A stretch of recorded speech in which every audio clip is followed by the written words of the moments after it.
those loans may not be available.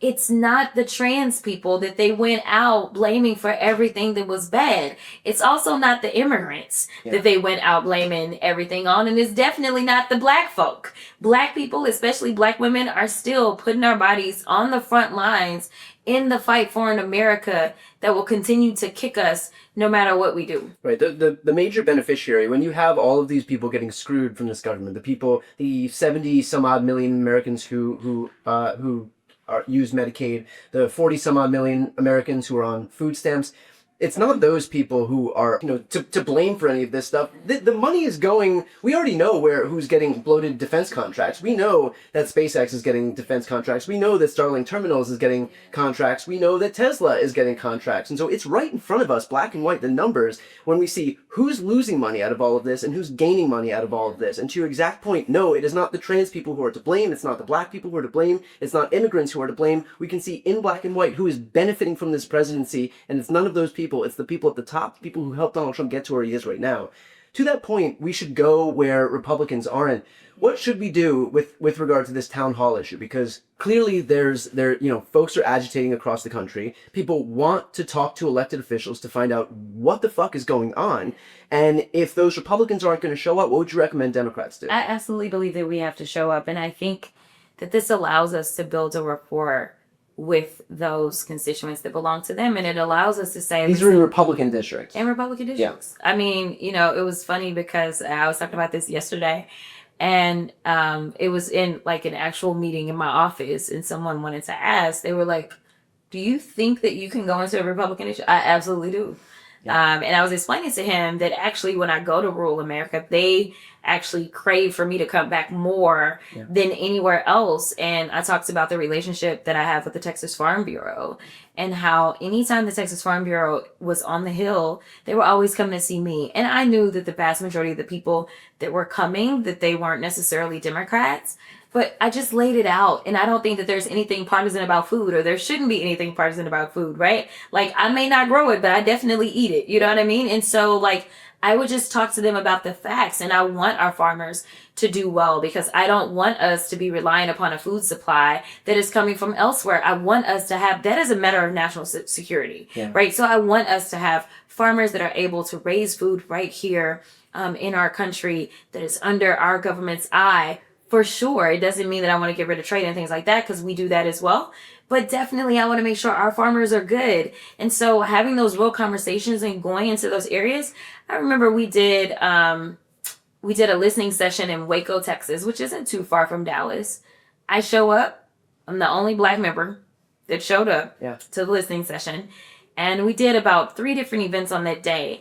And every room that I was in, I was the only black woman until the last room. And then there was one other urban farmer, black woman that was there. But it was okay, because at the end of the day, like, I didn't feel like we needed to focus on my complexion or the fact that I was the only Democrat that was sitting on the panel. We just need to talk facts. And so many people came up to me, and it was almost like, oh my God, you're actually real. Yeah. Like, you're not the devil that I thought you were. I was going to ask, we do live in such a bifurcated media ecosystem. Have you found that folks who you talk to in areas where there's not usually Democrats, that they perceive Democrats as the caricature that Republicans or right-wing media makes them out to be? And how does that differ from what people tell you when they actually do have the opportunity to speak with you? Yeah, so it is interesting, because people that don't have touches with Democrats, for sure, when they first kind of encounter us, or at least encounter me,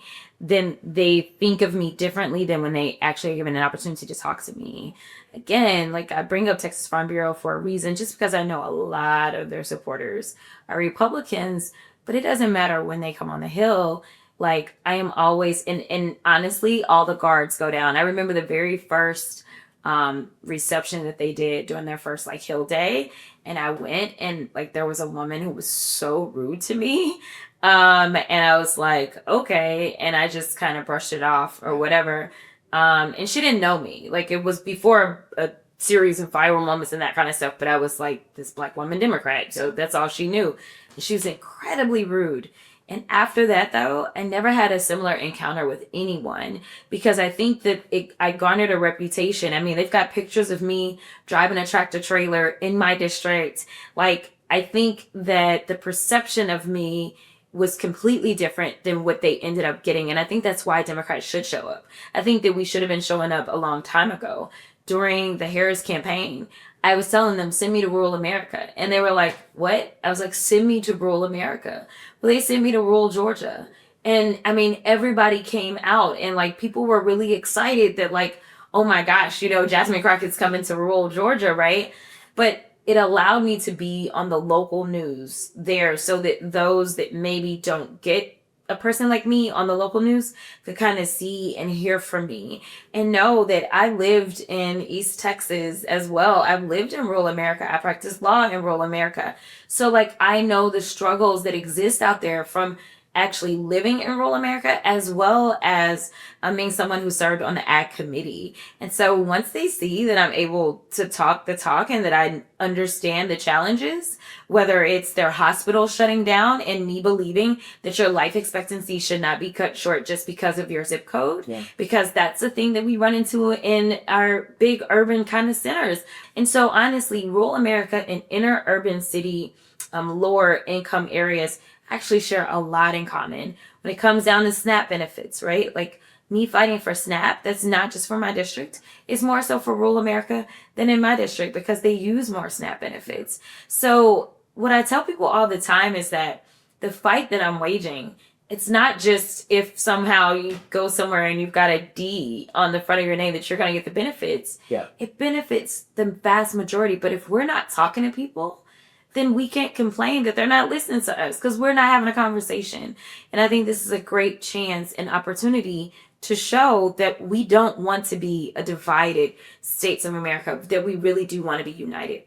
Part of that, I feel like the reason that we're not going into these spaces is just this broader problem that Democrats face, where we want to avoid anything that might be controversial or unsafe. We just kind of stay away from any controversy. Do you think that, you know, given what you've said, like how Democrats should move forward with this idea that we should like throw caution to the wind and not worry about messages that are poll tested, not only state areas that we know are okay, like this was a Trump 51, Kamala 49 district, and so this is our target and we shouldn't go anywhere else. Like so much of what we do, I feel like, has to be safe. And whether it's in our messaging, whether it's in our campaigning, even when to respond, like we don't allow ourselves to come out and respond. And so it allows Republicans to own the narrative. And then when we finally deign to build up a response and we've, call a press conference 2 days from now and the news cycle is gone already, whatever narrative Republicans wanted to put forward already is completely ingrained. Like we're so slow often. And so how do you think about that in terms of your own strategy? Yeah, man, you said a whole mouthful there. I will say that this kind of goes back to what we were talking about off camera when we were discussing just kind of like comms and what that looks like on the Hill and the way that they're trained and why for me, I'm like, I need somebody that's outside of kind of like the Hill, like mentality. Yeah, because number one, most of them have no idea about news cycles. None. Yeah. Like no clue, right? Like when we even a lot of times, and I do a lot of leading of my own comms, which is very frustrating, right? But I have more of a comms instinct. And I was a business major with emphasis in finance and marketing. So like I've done marketing, so I understand it. And I've also done media before I got here, before I got to Congress, and actually even before I got to the State House. So I understood like, okay, well, if this is the moment, then yeah, comms person, don't go pitching me to go on TV talking about Z when we're talking about A all day. Like the moment is past, right? And so even one of my young staffers yesterday was asking me about posting about something. I was like, it's State of the Union Day. If it ain't about State of the Union, it's not getting posted today. Not getting posted today because we want to make sure that it gets the traction. But it's a similar kind of mindset when you're talking about social media. Now, granted, you can get to the point that you can actually create your own ecosystem and create kind of the news cycle. Yeah, you can on social media, but like I was like, that's not what this is not where we are. And so I was like teaching her and like, this is when you should post about this because that's when it will make better sense because we're just going to be talking about the State of the Union. And so it's not going to hit the algorithms the same way. And so I do think that it's important that we start to shift, because there hasn't been a measurable shift.